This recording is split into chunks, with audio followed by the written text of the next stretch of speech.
Yo, what's going on, everybody? It is 3 p.m. here in Chicago. That means it's time for another live stream. Today is Monday, March 22nd, 2021.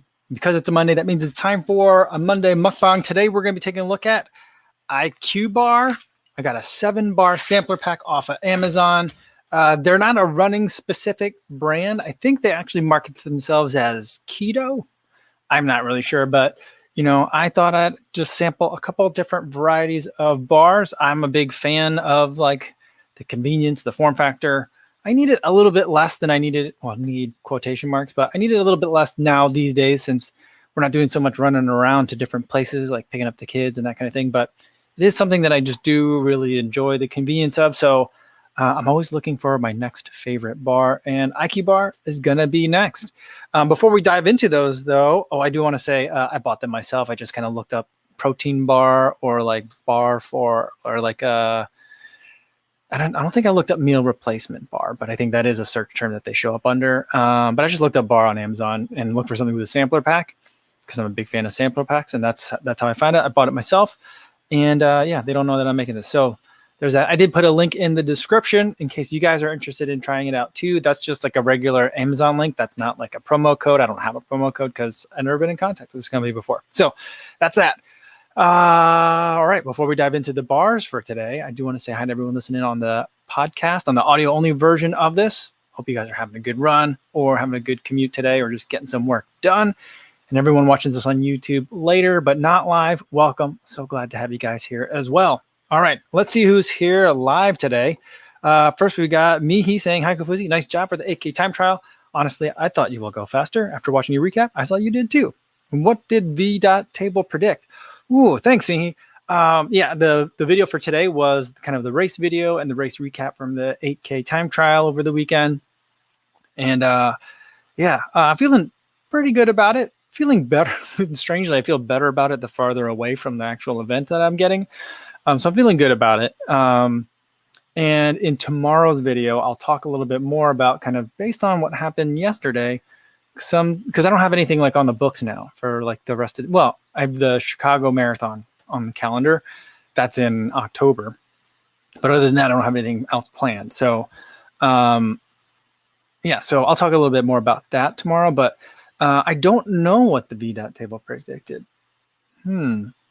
Because I haven't done like a VO2 max test, and I'm trying to think. I'll have to go look. Maybe I can go see what. I'll let me follow up on that, and I'll see what kind of like my Polar Watch says my VO2 number would be, and then see what those predictions are. But I came in right at like what the Stride power meter in terms of power output said I was going to be. And I do have an update. I talked to Evan over at Stride recently, and he was like, yeah, we looked at your numbers. And because like remember that one day, I don't know if you guys remember, I did like I looked at my power numbers, and like the paces were like super crazy. And they said that it's because it's been a long time, and they were right. They like guessed. They're like, has it been a really long time since you had your Stride foot pod independently like sync up to the app? And I'm like, yeah, I think I do it maybe 3 or 4 times a year, because I usually just let all the data populate from and get pulled from Polar. And he goes, sometimes there's some different tables or something like that like if your paces look really goofy, then you should just like let it manually. Basically, I think you just turn it on, go to the settings.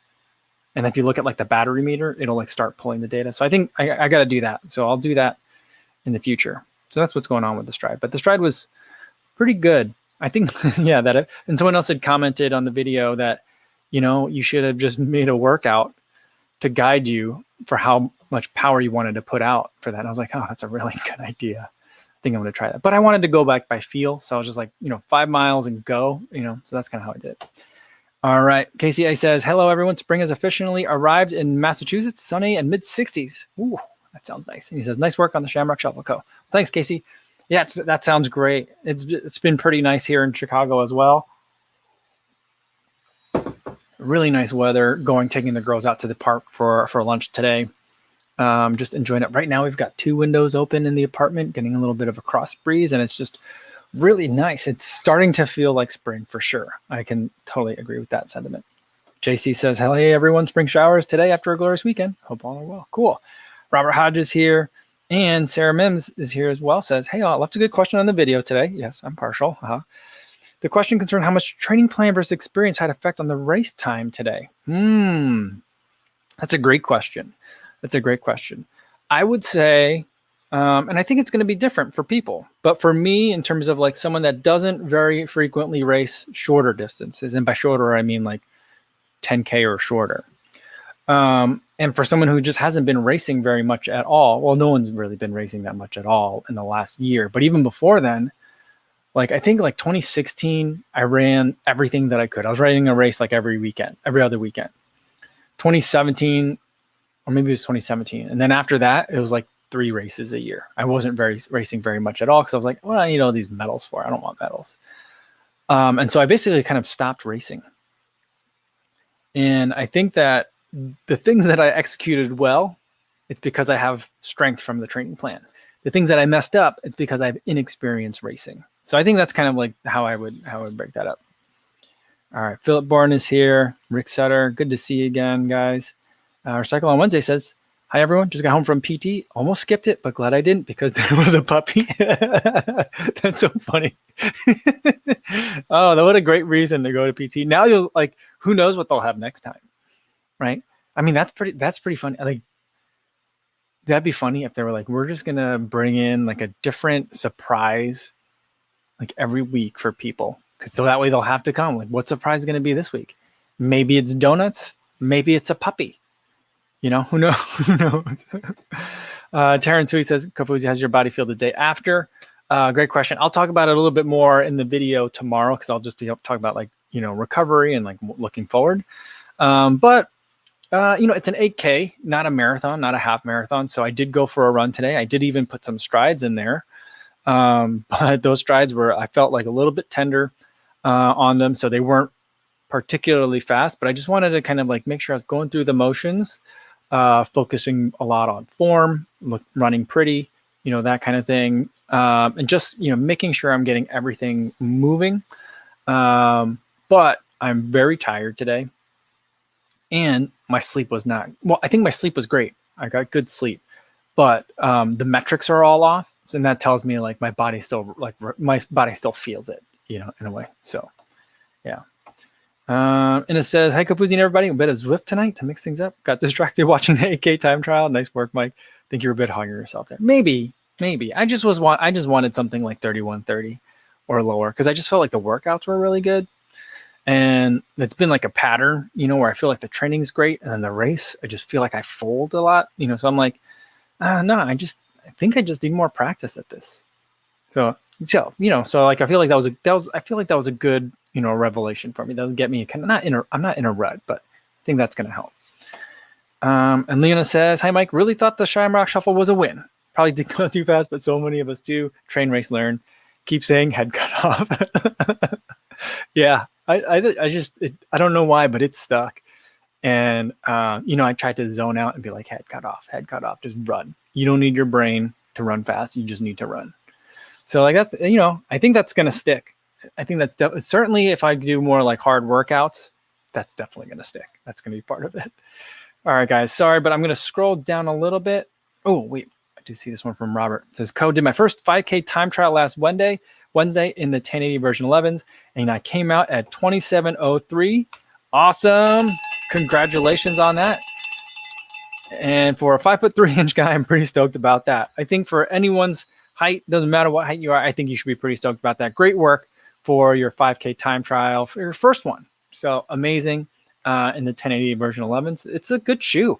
I ran in that one today.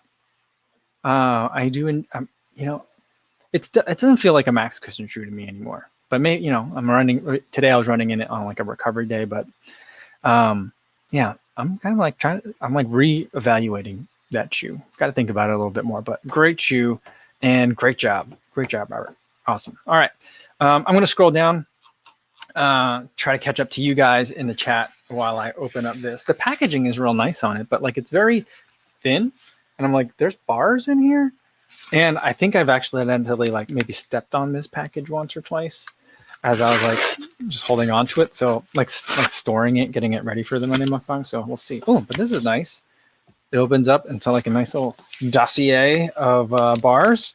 So it says that they are keto, paleo friendly, and vegan.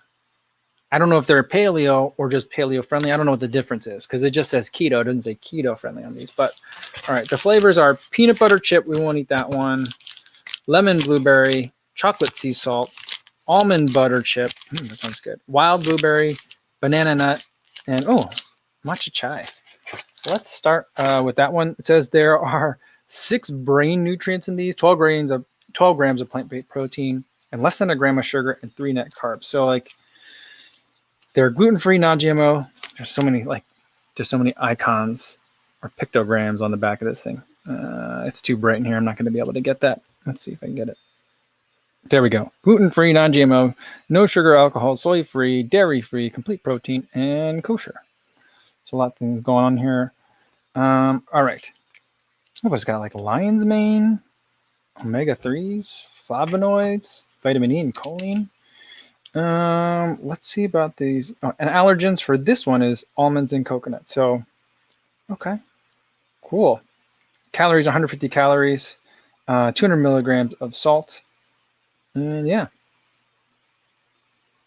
cool. Most of these ingredients are just like regular words too. So nothing crazy. Let's see if there's any palm oil in it. Nope, I don't think so. Interesting. All right, we'll try the matcha one first. All right, I'm not going to eat all these because there's 7. I don't know if I'll get to all 7 of the flavors. Well, I'll try 6 of them, but let's see how we do on this one. The texture, it's pretty flexible and bendy and a little bit sticky. So we'll see how they go.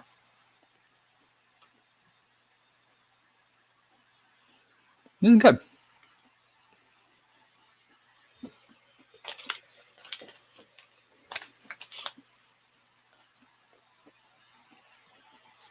It kind of reminds me of like a slightly mushier Cliff Bar, but it kind of like there's an airiness to it. It's not dense. It's not gummy. Like RX bars tend to be gummy, and I feel like they pull on my teeth as I eat them. I'm not getting that at all. So it's a little bit sticky on the outside, but eating them, the texture is pretty good. I like that one. I'm getting some green tea type of flavor to it because it's matcha chai. It's a very, I feel like I'm just kind of eating like nuts with that one. Yeah, but that one's pretty tasty. Not really. Hank Aaron wants me to eat all 7. Where's my mouse? Sorry, mouse froze. There we go. Not really. Hangers. Eat all 7. No, I don't. I don't think I'll be able to eat all 7 of them. Cody Davis says the bar looks like congealed puke. I mean, yeah, that's not a bad description of it, but unfortunately, it tastes a lot better. And Carl says it looks like a Lara bar. Oh, that's a good way to describe it too. I think Lara bars are a little bit denser than this one is, though. So, yeah, pretty good. All right, Ryan Pauly says, "Code did my longest run ever at 16 miles on Saturday. Awesome, great work. Let's get a Cabwell up for the long run PR." Did a mile warm up and 2-mile jog walk cool down. Would you continue to add distance or keep my long run around 13 to 16 for a while? I would say, Ryan, it depends on what your goals are, right? So like if you're trying to get to a marathon, relatively soon, then I would say, you might want to start increasing that a little bit. I'd like for a lot of people to get their longest run for a marathon block up to like 18, maybe 20, I think is a good place to be. But, if you're not specifically training for something, then kind of like you can go either way. You can go into like maintaining 13 to 16 for a little while until that feels like it's a lot easier for you and then bump up. Or you can, gradually increase that long run each week until you get to a higher number and kind of see where it takes you.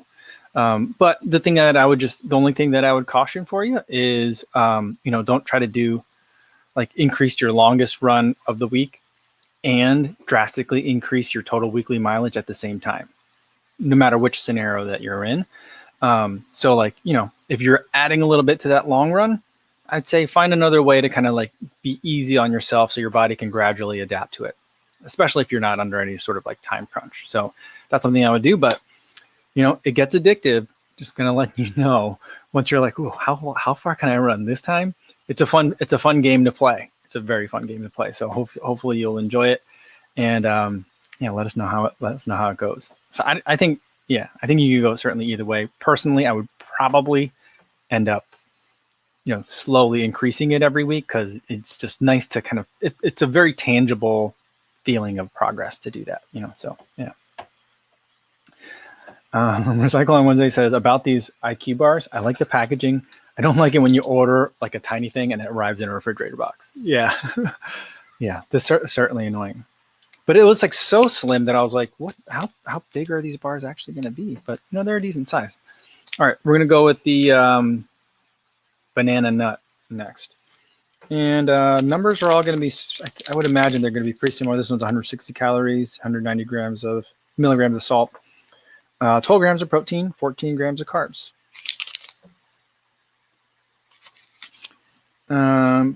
Yeah, but like I don't know how they do this math. 1 gram of sugar and 3 grams net carbs. Like, I don't understand that math. Maybe because part of it is like fiber. There's 6 grams of fiber. I don't know. It's a little bit more complicated than I tend to understand. But let's try it. And the nut for the banana nut is almond. So I appreciate that they're not like just chucking a whole bunch of peanut butter and everything. This one, the color is a little bit lighter. It kind of looks like mushed up banana bread. I mean, if you thought the last one looked like congealed puke, then you're going to think that this one looks like someone ate banana bread and like mushed it together. But let's see how it tastes. I'm just going to get a small bite so I can get through all these. Not get through, so I can get a chance to sample everything. A lot of banana. Oh, a lot of banana. If you don't like banana, and I don't, this is not the flavor for you.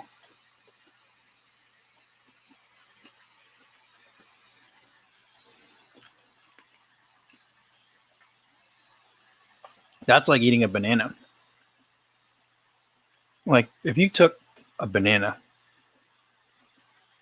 and also took some chopped almonds and mashed it together, that's what that tastes like. If you like banana, you're going to love that. I thought that was gross. I didn't like it at all. Oh. Robert says, do you ever meet up with your LS live stream Strava fans for a run if they or you are in the same vicinity? I would fly to Chicago for sure. In normal times, I would. I never did, but it started becoming like something that people were asking me about.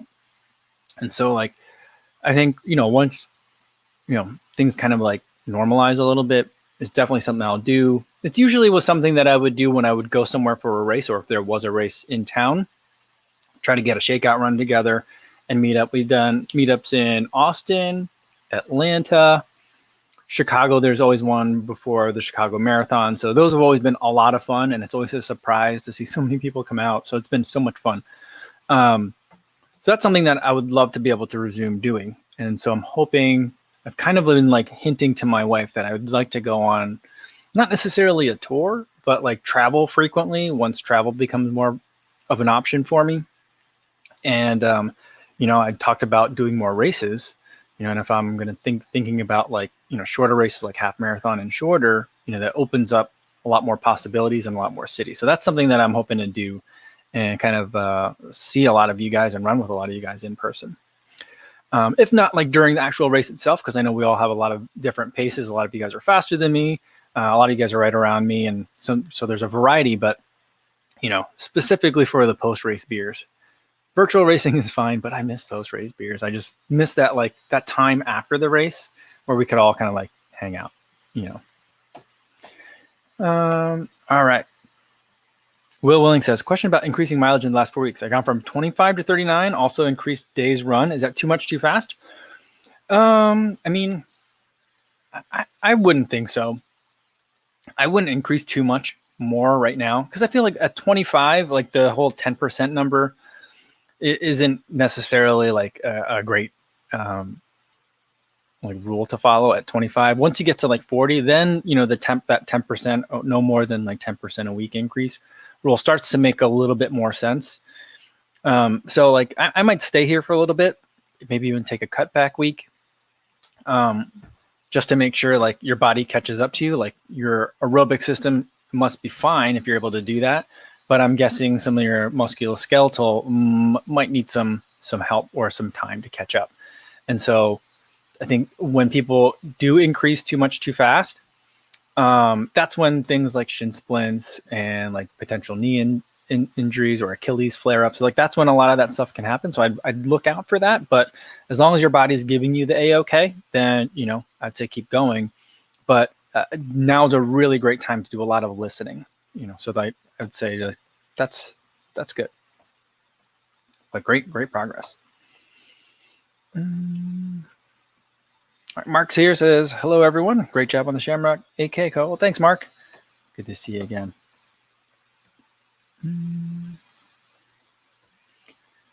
Stevie 76 says, get Kofuzi drunk on post-race beers. You know, I had a lot of fun after the Houston Marathon. We did a shakeout run there too, Kofuzi Run Club Live. And after the Houston Marathon, there was like a Mick Ultra booth in the post-race area. Everyone seemed to go home. I didn't know what that was all about, but there was like a post-race area, and they were just giving away beer. I mean, like a lot of races, like you pull the thing off your bib and you give it to them and you get like one free beer and you can buy more. But there they were just like, hey, we got all this beer. Have as many as you want until they're gone. I mean, it wasn't like go grab 10, but like, you know, you drink one, stay close by, and then go get another one. And they'd be like, here you go. So that was a lot of fun. We hung out with a handful of people there for like several hours. And it was a nice day. The race for me, it wasn't that great, but it was a lot of fun. So that's a good time. I enjoy that. And it says, Kofuzi, when the world tour starts, we can meet up with David Litstone when you go visit the Unicorn Tapestry in Sterling. He lives quite close in Perth. He may be too fast for us, though. Yeah.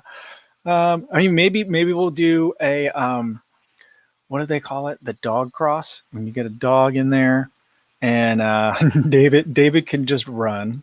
You can run with Pip, and I'll just cheer from the sidelines. But that'd be great. I would love that. That'd be super fun.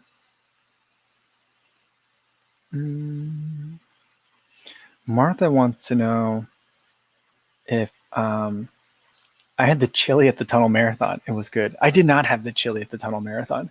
The thing is, I scheduled it very poorly I guess I did fine. But my running buddy, the one that invited me to do this race, he knew that I had a flight the same day. So I flew out the same day as that Tunnel Marathon. And so basically we ran the race, hung out afterwards for like a couple of minutes. I had a little bit of food, and then we drove back to Seattle. He really wanted to go on a boat plane, you know, like those planes that land in water. He wanted to take me on one of those boat plane tours of Seattle. So we did that after. So like I ran the Tunnel Marathon. We drove like an hour or about to get back to Seattle. And then I sat inside a tiny little airplane that just reeked of not jet fuel, but gasoline. So it was not the best kind of like recovery strategy from that marathon. But next time I do it, you know, I'll definitely stick around for the chili for sure. And I think I'm probably going to get in the giant communal tub as well. There was this giant tub that they had made, like a kiddie pool, but like for grown-ups. And people would just stand in it. It was like the water was like thigh high, and you just stood in it after the race to like, you know, kind of like an ice bath. So it was very strange. I'd never seen anything like that before, but I'll get in that too. Jeff Elliott says, Michelob Ultra seems to be really popular with runners, and I do not like it. I completely agree with you on that one. I understand it because it's like, you know, it's not that heavy of a beer. It's lower calorie for people that are more like fitness oriented, but I don't know. I'm not a fan. I'm not going to turn it down. That's for sure, but I'm not a huge fan. It wouldn't be my pick right now. I mean, Goose Island has been doing just a fantastic job. They're owned by, I don't know, someone, Miller Coors or something like that now, but they were originally a Chicago brewery, and they still maintain some level of autonomy. and they've been making some really great beers for like the Chicago Marathon. So like after the Chicago Marathon, the beer you got was a Goose Island beer. So they've been making some really great beers that are tasty for racing in the summer. Very good beers. And I think approachable for most people too. Like I'm still not sure if my wife would like a lot of them, but you know, there's usually a couple that you can pick from, and there's always one I think that she would like. So like it was very, very, very cool. I mean, there's lots of different options. All right, let's go to the next one, wild blueberry. Yeah, the numbers are all the same, but it's interesting they change like the fonts on the background depending on the color, which I appreciate that little attention to detail. It doesn't mean anything, but yeah. And this one, the color is blue for the blueberry. Very strong flavors, like aromas coming through. It smells like I'm about to eat like a fruit roll-up.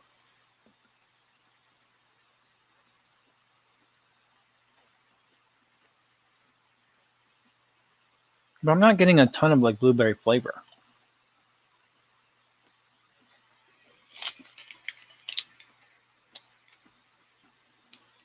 I'm getting a lot more of the nut. It's more like I feel like more like I'm eating a bar. The banana nut one, I felt like I was eating a banana. And from the smell of it, I thought that's what I was going to get from this blueberry, but actually it's good. I like the way it's kind of balanced. Frankly, I don't love blueberries. I like them in waffles and in granola. I guess I do like blueberries. I like them in muffins, but I don't like to eat them plain. And I would never pick it. My wife buys them because my girls like them. And so we have them in the house.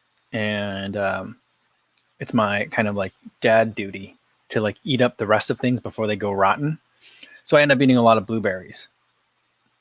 But I wouldn't ever pick blueberries. But this bar's okay. It's okay. Let's do one more.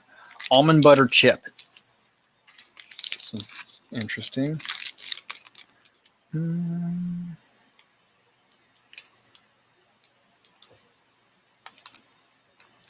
All right, so here's that net carb calculation, and not really Hank Aaron was saying this, like net carbs stuff is always wonky. So on the back, this is like there's a net carbohydrate calculation, 17 grams total carbs, 8 grams of it are fiber, 6 grams are cellulose, and that's how you get 3 net carbs on this. All right, the first ingredient in this almond bar is almonds, so that's pretty cool. I like that. And there's chocolate chips inside. I don't know if you can see them. There we go. I think that's a part of that silver thing was a part of the packaging.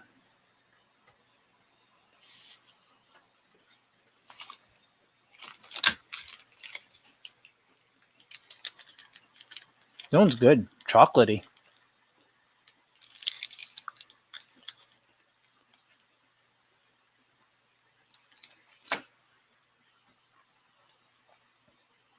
I like that one a lot. The chocolate is like a darker chocolate too. It's not too sweet.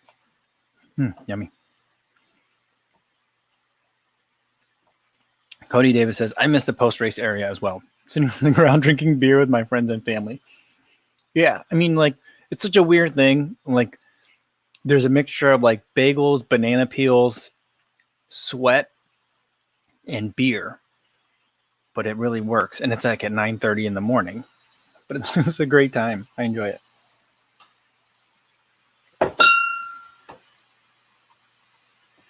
Aaron Davis says that Houston Shakeout was awesome. Just hang out with Chef Mark, who I met at the meetup earlier this month, and we're doing another race together in July. Yeah, I saw pictures of you guys. Were you guys both at? You guys were both at Woodlands, right? The Woodlands Marathon. That's cool. I feel like you guys have met up one other time too, haven't you? That's pretty cool. Yeah, that was a good event. I do want to go back to Houston. I think I'll probably run the half next time. I might try the half. I might also do the full. I don't know.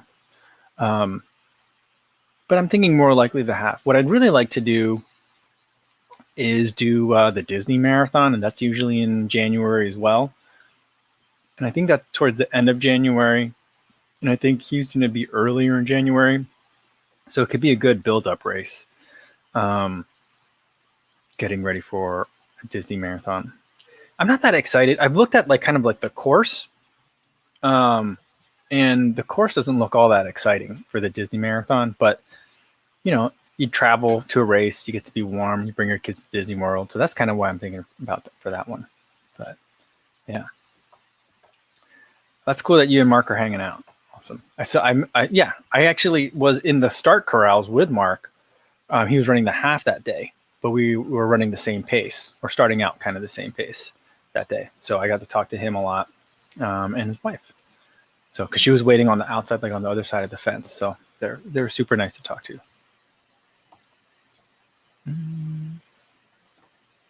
Oh, Leona says, so no CIM. Oh, I do want to do CIM. Does anyone? They haven't started doing they haven't started taking registrations, right? Because I would love to be able to run CIM this year in 2021. Interesting. Oh, and Jeff Elliott says, I think Disney is the second full weekend. Oh, so that changes the schedule up quite a bit then. Interesting. I have to look at the calendar. Oh, and Leona says for CIM, the registration is April. That's coming up. I'm definitely gonna try and register for that one. Martha says, CIM, let's all meet there. Registration isn't open yet, but we should pair up for relay. There's a relay? Ooh, that's fun too. We're going to have to talk about that as we get closer then. Maybe we can all organize something. All right. Very cool.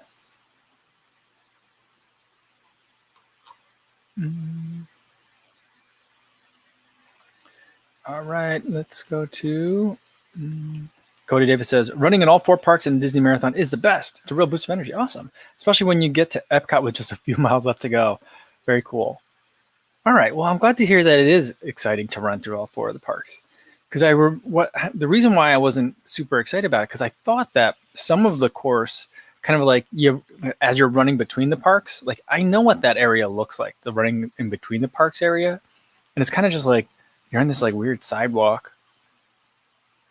Running in between a couple of amusement parks, because before we did a Disney cruise, we stayed in Disney World at one of the resorts for a night, and so that morning, was it 2 nights, 1 night? I don't remember. And so that morning, I did some running, just running, where do these pathways take me? And I was like, oh, I think this is part of the Disney Marathon route, and I was just I ran between parking lot to parking lot. But I suppose once you're in the parks, though, because I didn't get a chance to do that when I was running out there, I think that would be fun. Oh, Chris Dyke says, back to your race. Were you keeping an eye on pace, power, or something else during? I was looking at pace primarily, because that's what I wanted to govern it by.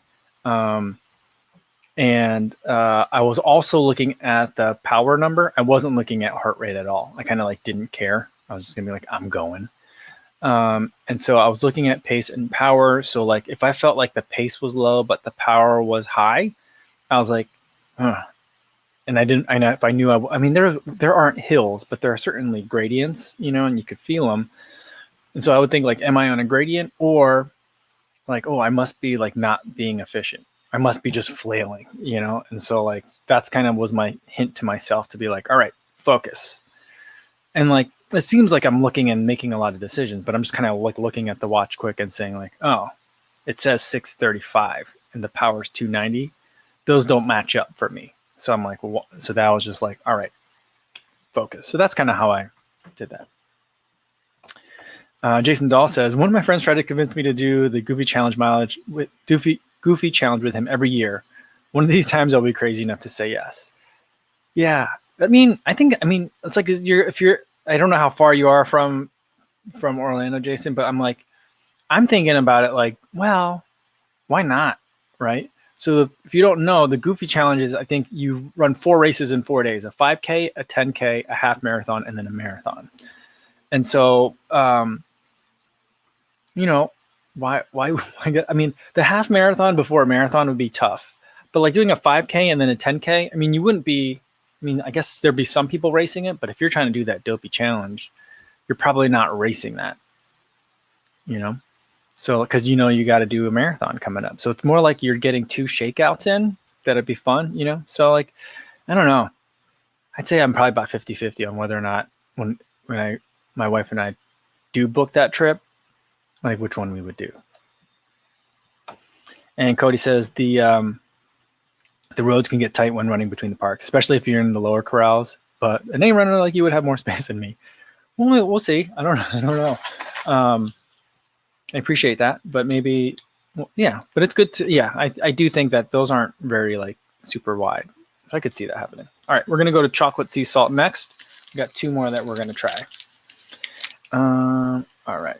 Tony Masi says Disney Marathon is basically a lot of running on the roads between the parks, but they keep it entertaining with floats and characters. Okay. All right. That doesn't sound too bad. This chocolate one, very dark. Like the colors on these are very appetizing, I will say.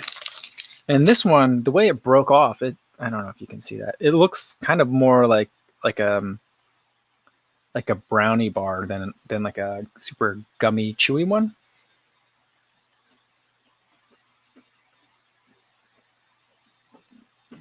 It was nice.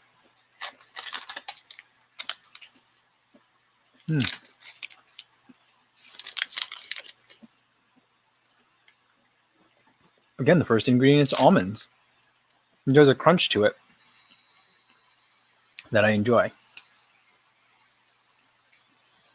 It's kind of like the first bite, when you first get into it, it kind of has a texture of like a candy bar.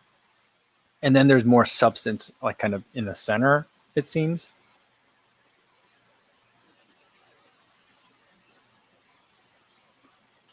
This is good.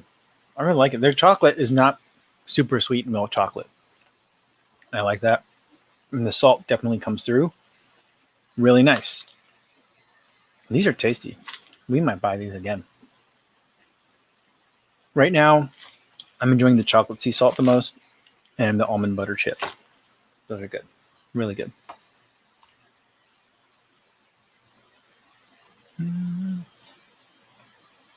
Shoe Down says, Mike, do you notice we're all getting hungry? Yeah, it's the Monday Mukbang. You're going to get hungry. That's kind of how it goes.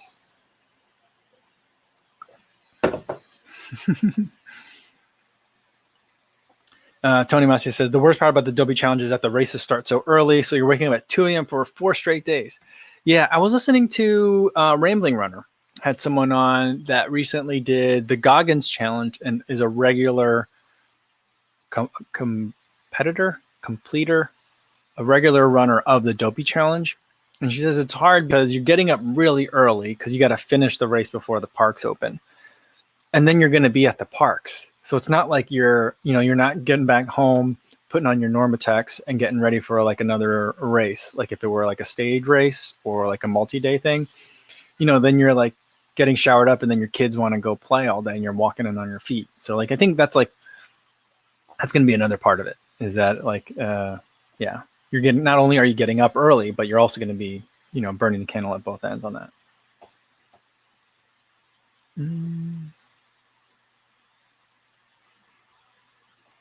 All right, let's see.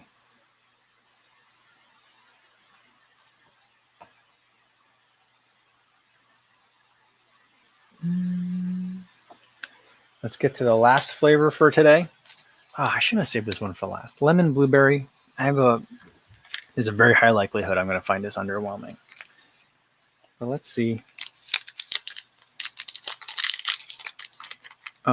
I will say eating 7, or I didn't eat 7 of these, but sampling 7 of these, it's starting to sit a little heavy in the stomach today.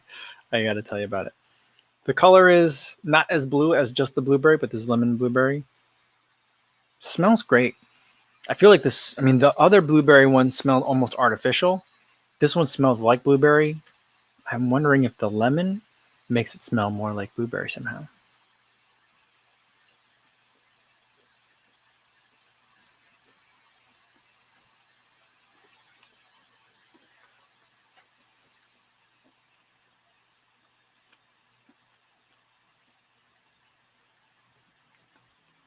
I think because all these have so many almonds in them. Almonds is the almond soluble tapioca fiber, pea protein crisps, which are pea protein and tapioca starch, which I think is like the same first few ingredients for all these bars. I think that part's so strong, like pretty dominant, that the blueberry flavor gets a little bit muddled in there, even on this lemon one. And then because of the lemon at the end, I don't like this flavor. It's got like it's kind of like if you eat something and someone has sprayed like Febreze nearby, and you're just like, nah, now my food tastes like Febreze. That's kind of what it tastes like at the end. Yeah, I didn't like that one. I feel like I'm eating detergent. It's not soapy, but like that smell that's in there, I don't like that one. So the best ones are definitely the almond chip, almond butter chip, and the chocolate sea salt. Those are really good. And if you like nuts, the banana nut. Those would be the ones that I'd recommend for you guys.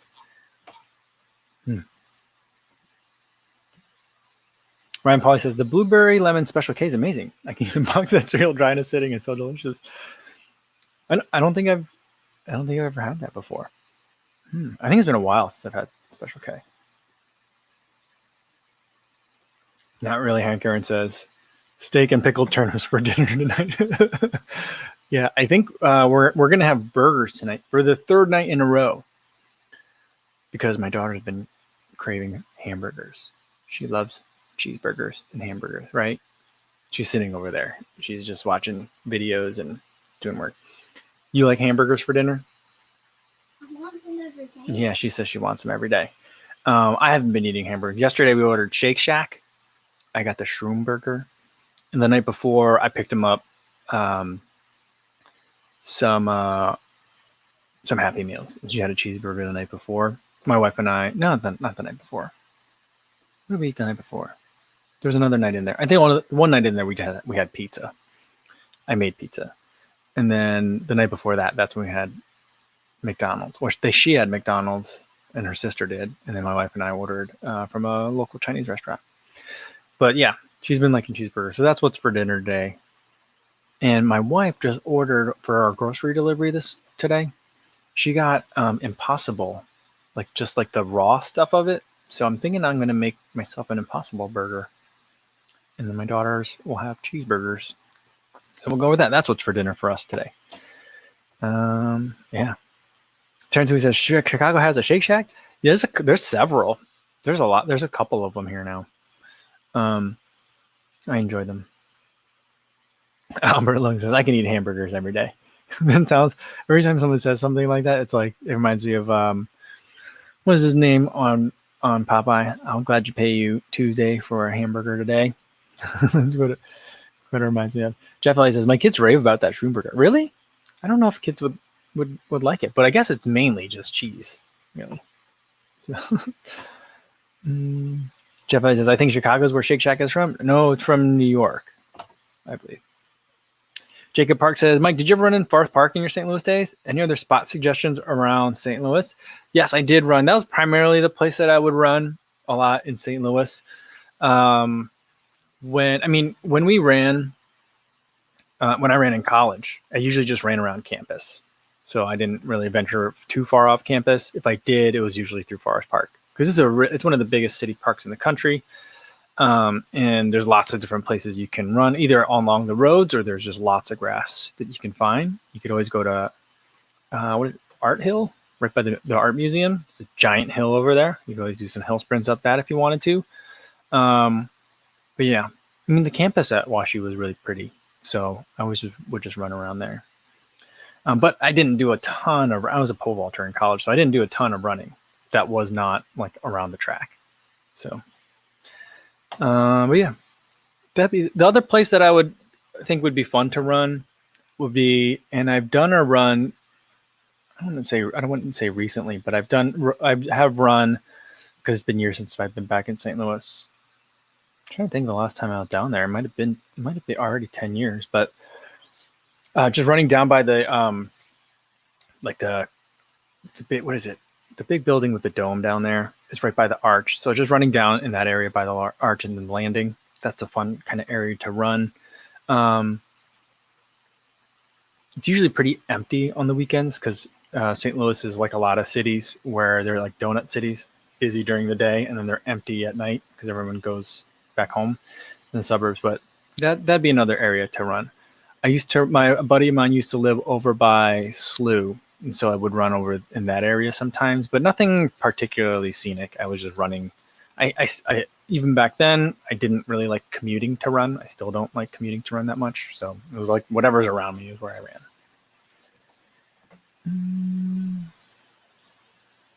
Ed Chan, and I would agree with this, says Shake Shack was pretty cool when it first started in New York. It felt special, and it doesn't anymore. I've eaten there in New York, Seattle, Chicago, Hong Kong, Tokyo. It's just a burger now.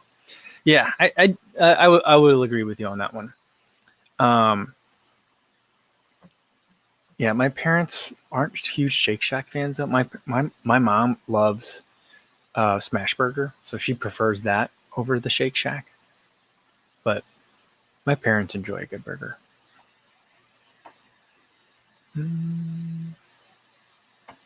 All right. I think that's a good place to leave it for today, everybody. I enjoy eating the IQ bars, some more than others. But yeah, tasty. I like that there's so much almond in them. There's not like the first ingredient isn't like something else. The first ingredient is almond. So that's pretty cool. I like that. There is one more in here, but I'm just not going to eat it. The peanut butter chip one, because we do have a peanut butter allergy in the house. So I did eat 6. I didn't eat all 6 of them. I had samples of 6 bars. That's a good amount. I'm feeling pretty full from eating all that. It kind of got to be a lot by the end. So they're more filling than they appear. All right, for tomorrow's video, I'm going to talk about kind of recovering from an AK, like what's that look like for someone that's normally a distance runner, and some of the things that I'm thinking about going forward. And then tomorrow we'll do Trivia Tuesday. I don't know what we'll do for Trivia Tuesday tomorrow, but we'll think of something. Same time as today, though, 3 p.m. Central Time. Hopefully I'll see you guys then. In the meantime, get out there, enjoy the beautiful weather, and be safe, everybody. Thanks.